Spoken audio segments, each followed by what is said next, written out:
খনীন্দ্ৰ উঠিব নোৱাৰা হ'ল। বিচনাৰ কাষতে থকা টেবুলখনৰ পৰা কিতাপখন টানি আনি পঢ়িব নোৱাৰা হ'ল এতিয়া খনীন্দ্ৰই। সৌ সিদিনালৈকে কলেজত দপদপাই থকা খনীন্দ্ৰ আজি শয্যাগত।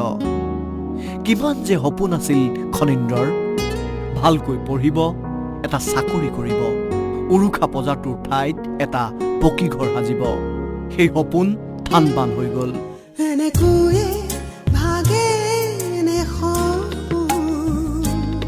BA 5th চেমত পঢ়ি থকা খনীন্দ্ৰ বৰ্মন এতিয়া লৰচৰ কৰিব নোৱাৰা হ'ল।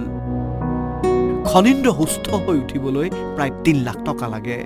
100 টকা এটাৰ বাবে চিন্তা কৰা এই পৰিয়ালটোৱে ক'ত পাব 3 লাখ টকা? কোকৰাঝাৰ গোসাইগাঁৱৰ দক্ষিণ চৌতাৰা গাঁৱৰ বিনন বৰ্মনৰ পুত্ৰ খনীন বৰ্মনৰ ধনৰ অভাৱত চিকিৎসাৰ পৰা বঞ্চিত। দেউতাক বিনন গুৱাহাটীত শ্ৰমিক হিচাপে কাম কৰে। 3 লাখ টকা গোটাবলৈ অপাৰগ পৰিয়ালটো।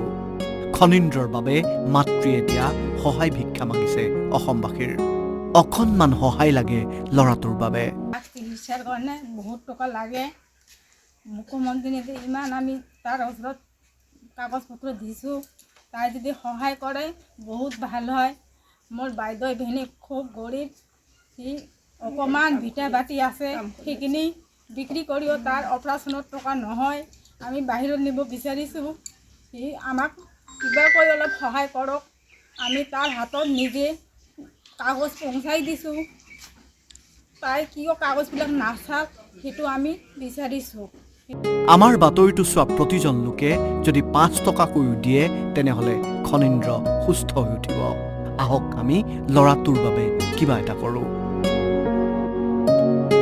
বেংক অফ ইণ্ডিয়াৰ account number 51011100001143, IFSC code BKID 0005101। আমি একাউণ্ট নম্বৰটো পুনৰবাৰ দেখুৱাইছোঁ। এই বেংক একাউণ্টটোৰ জৰিয়তে আপুনিও সহায় কৰক খনীন্দ্ৰক। ইতিমধ্যে মুখ্যমন্ত্ৰী, BTR চিফ, EM, কেইবাজনো MCLAক সহায় বিচাৰি আবেদন কৰিছে খনীন্দ্ৰৰ পৰিয়ালে। উন্নত চিকিৎসাৰ বাবে কলকাতালৈ নিয়াৰ কথা ভাবিছে খনীন্দ্ৰক।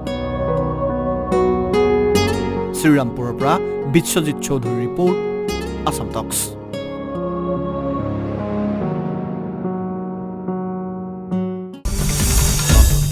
আসাম টক্স, আপোচবিহীন অসম কণ্ঠ।